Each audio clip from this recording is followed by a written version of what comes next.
everyone, welcome back. Today's video is going to be going over my Sephora orders from 2018. I did this for 2019 and people said that they would definitely be interested in previous years. And I found it fascinating too to see even what I just bought in the last year, but I can't wait to go back and see previous years. So that's exactly what we're gonna do today. I've got my laptop here and let's see what I bought in 2018 from Sephora. Okay, so the first order in 2018 was on January 16th and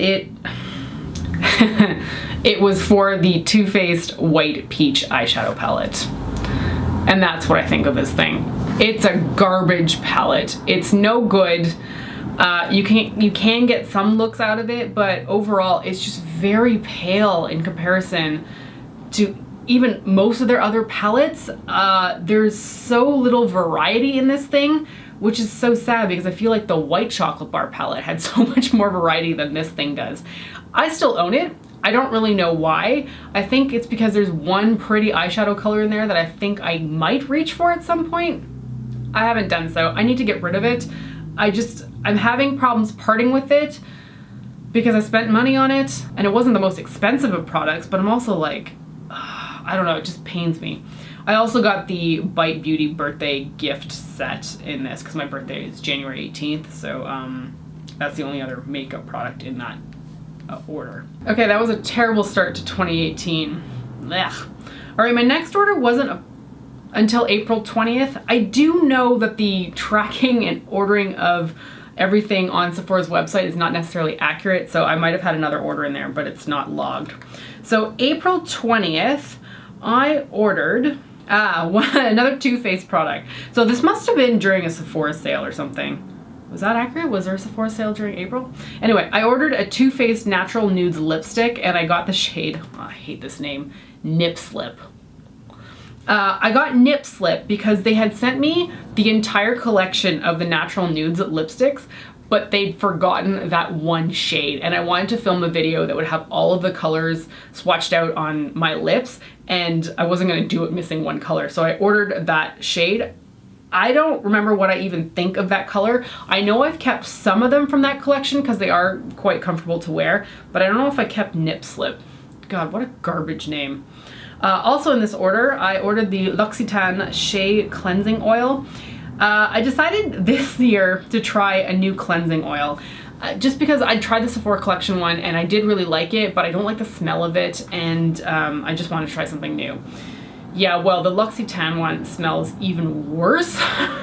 So that was a bad purchase because it's also more expensive. So I definitely won't be buying the L'Occitane one anymore. I think I've switched back already to the Sephora collection one and I'm happy with that one, even though it just smells like old lipstick.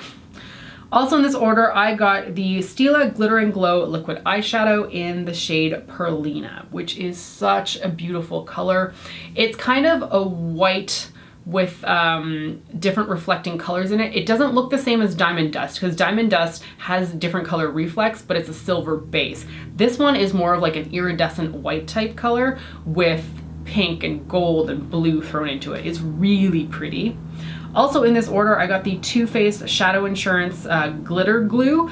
That's my favorite glitter glue. I've tried the NYX one and I didn't really like how it worked out on my eyes. The Too Faced one is definitely my favorite. And I always have that one on hand. I think I had just used up a sample size of it and now I've got the full tube, which I've had since then and I've barely gone through any of it at all. Also in this order, I got the Sephora Collection Cleansing Oil in Balm, which I just finished up not that long ago. I think it's in a recent empties video and it was okay. I mean, the product worked, but I feel like you used a lot of product from the tub in order to get your makeup off. And I just went through it relatively quickly. So I wouldn't buy it again, but it was fun to try because cleansing oil balm things have been around for a little bit and I just wanted to give it a shot. The one thing I like about that product though is that it smells so freaking good. So much better than the Sephora Collection regular cleansing oil. I wish they took the scent from the balm and put that in the cleansing oil because it was a good smelling product. Also in this order, I got the IT Cosmetics Brow Power Universal Brow Pencil in the mini size. I always have those on hand. I use them constantly and I'm not running through them that frequently because they do take a while to finish, but I do run through them consistently. The next order was on May 5th, which was only 15 days from April 20th. What the heck was I getting? Usually I wait to order things unless there's something special being launched. Oh, that's what it was. Okay, so this order had the Smashbox Covershot eyeshadow palette in pinks and palms. This was a really unique color range for Smashbox, I felt like, because it had a lot of pinks, but that interesting sort of like aqua teal-ish color in there. Don't love the palette. I don't think the quality is amazing. The shadows are interesting colors, but I just don't feel like the shades actually work that well together, which was really disappointing. I think the main reason for this order though was the Kat Von D 10th anniversary eyeshadow palette. Just to cover over the Kat Von D side of things, even though I've mentioned this in a few videos, but if you're new here, you may not know, I don't support Kat Von D anymore because she's an anti-vaxxer, and I think it's really ignorant to preach that kind of information, and I don't want to give my money to somebody who is promoting not vaccinating people. So at the time of this palette launch, she was not known to be an anti-vaxxer, so I did pick up the eyeshadow palette, and I have to tell you, I love that thing. I think it's such a great palette. It was like a more mature rainbow palette in comparison to like the Mi Vida Loca Remix palette, which I love that palette to pieces, but a lot of people found it very bright, I would say, and not a lot of people are gonna wear that on the daily. This newer version of a rainbow palette for the 10th anniversary was kind of like that Mi Vida Loca Remix grown up. And I did use those two palettes together quite a bit, and I felt like I got such gorgeous eyeshadow looks out of it. I still use that palette, not as much now because I don't tend to think to reach for it, but it's absolutely beautiful. I love that eyeshadow palette. And apparently, oh, this time I got the IT Cosmetics Brow Power Universal Brow Pencil trial size for free, so it must have been a point perk. And there's a bunch of other samples in here, but I'm not gonna mention them because they're really not that interesting. They're samples like in every order. Okay, June 5th was the next order, which was a month later. And in this one, I got the ABH Dream Glow Kit. And I hate it. I hate it so much, I returned it. That palette looked very interesting because the colors were fairly unique in the pan. You had a more topaz color, there were two pinks, a more silvery, I think greenish color, and then there was a yellow and sort of a purple as well. But those colors all looked pink on my face. And for a palette to have 6 different pan colors and yet they all look the same on my face, I was just like, I don't need to own this. There's no point me owning this palette. So I took it back. I was so disappointed too because I love ABH's glow kits. They're my favorite highlighting palettes, really, and I've got so many good ones that I love. I love a Gleam, which has been discontinued. Moonchild, I love the Nicole Guerrero one, but this Dream Glow Kit was just, no, it was an absolute no for me. I took it back to the store. I wanted nothing to do with it. And that glow kit I've now seen on sale at like Winners and Marshalls, so I don't know. I'm surprised to see it there because I do feel like people really liked it, but I thought it was trash. Okay, the next order was on August 1st, and oh man, this is another disappointing order. 2018, man, I didn't do so hot at Sephora. I got the Too Faced Then and Now anniversary palette for 20 years. It's trash. I hate that one too. It's just, it's too big. The palette's like this big. There's a ton of eyeshadows in there, which you think would get me excited, but I don't know, the shade range is terrible. Like, they launched the original 10 shades, I think it was, on the top row, reformulated, but they were still bad. Like, they were still colors that were so dated and had that weird chunky glitter sparkles in them that just fall out on your face. And then the revamped colors were terrible. They weren't different enough, and there wasn't enough variety in this palette. There definitely wasn't enough matte shadows. I think there was like 2, maybe 3. Definitely not enough to make a look with when you've got so much like pinks and dusky blue. It was a bad palette. That was really disappointing. This one, I think 2018 was the year I really started to like not be in love with Too Faced anymore. And that palette definitely contributed to that. Oh, that word. I always trip over that word. I never know if it's contributed or contributed. I hate that word. Okay, so the order on September first was to order another Too Faced product. So I got the Life's a Festival eyeshadow palette in this order, and I think it's because I knew I was going to give it away for my blog's anniversary in 2018, because I really like the Life's a Festival palette, and I think I had initially gotten it from PR. I think I would have bought it anyway because that was a fantastic palette, but I wanted to give it away, so I picked it up at Sephora on September 1st. In this order, I also got the MAC Cosmetics Iridescent Powder in Silver Dusk. And I think this had just come back in stock, or they re-released it or something like that. And I had missed the initial re-release of it because this has kind of gone like from permanent status to like limited edition and then back and forth again. And I wanted to pick this up because I have my original Silver Dusk from 1996. Yes, that is not a joke.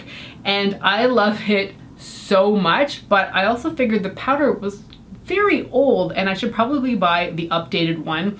So I bought the new powder, and honestly, they're the same product. So I have a new version and I have my very old version, but I love that powder so much. I bought it when I was like, I guess I was like 13 years old, and it was magical. It's just like fairy dust in a tube. It is just so beautiful. I used to put it pretty much all over my entire face when I was 13 years old, but now I would apply it just as a regular highlighter. It's not as blinding as highlighters are today, but it's got that sort of like bitty fairy dust type look to it. It's so beautiful. Anyway, I'm happy I have both, but they're really no different. Okay, my next order was November 11th, and I picked up the MAC 239 synthetic eye shader brush. They had just switched, I think, from their goat hair bristles to synthetic brushes, and I needed more MAC 239s because that's what I used to pack on my lid. I don't notice a difference, to be honest, between the goat hair brushes and the synthetic ones, which is excellent, so great purchase. The brushes are expensive though, like this one was 30 bucks. I also got the Sephora Collection Lash Craft Curler. I got this one because I had a Sephora Collection one from years ago that had the hinge in the front. And I feel like having the hinge in the front opened the lash curler a lot wider, and therefore was easier to get my eyelashes in there. However, with this one, I don't know, it just didn't open as much as I was hoping, and I don't love the shape of it. I should have returned it, but somehow it's still in my collection, and it's like a backup lash curler if I ever need one, but I don't really like it. And the one that I'd had before must have broken at some point after many years. I can't remember specifically which Sephora Collection one it was. This one looked the same, but it really wasn't. Also in this order, I got the Sephora Collection Supreme Cleansing Oil, which I think I already mentioned before in comparison to the L'Occitane one. I like this one. It's only 19 bucks Canadian, which is amazing for a cleansing oil. Don't like the smell of it, but it does the job, and when I want to get my makeup off of my face, I will use that. I do use a separate eye makeup remover, but the Sephora Collection Cleansing Oil works to take off like my foundation and all that kind of stuff. Okay, so the next order was only 5 days later, and I see why. So this product went in and out of stock at Sephora constantly throughout the holidays, and at one point I didn't think I was gonna get my hands on it. It is the NARS Hot Tryst Cheek Palette. And when I initially saw pictures of it, I was like, wow, it's beautiful. Kind of initially passed on it, I feel like, because I didn't feel like I needed it, and truly I don't need it. But as the reviews came out, I was like, okay, I really want it. I love the packaging, I love the imprint, I love the colors. So I finally snapped it up when it came back in stock at Sephora, and I think it promptly went out of stock like 30 minutes later. It was very expensive. It was $74, which is a lot of money for a product that I barely reach for. How disappointing is that? I don't tend to reach for a lot of cheek palettes, and I just need to acknowledge that and stop buying them. The colors in here are really nice, but none of them are matte. So they've all got a little bit of a sheen to them, which I don't tend to wear a lot of shimmery, sheeny blush colors. And I just always forget that I have this palette, which is so disappointing because I really wanted it. And now I always forget to reach for it. Oh, and that was it. I thought I had another order in there. That was it for 2018, I guess. Again, I don't think this has everything tracked in here. There might have been other orders in there, but those are the ones that I have tracked on Sephora's website. So yeah, 2018 was kind of a mixed bag, huh? There were a lot of products in here that I'm not that impressed with. Anyway, I hope you found this interesting. Those were all of my, well, as much as Sephora will tell me of my purchases throughout 2018. I hope you found this interesting. Thanks for joining me today, and I will see you next time. Bye.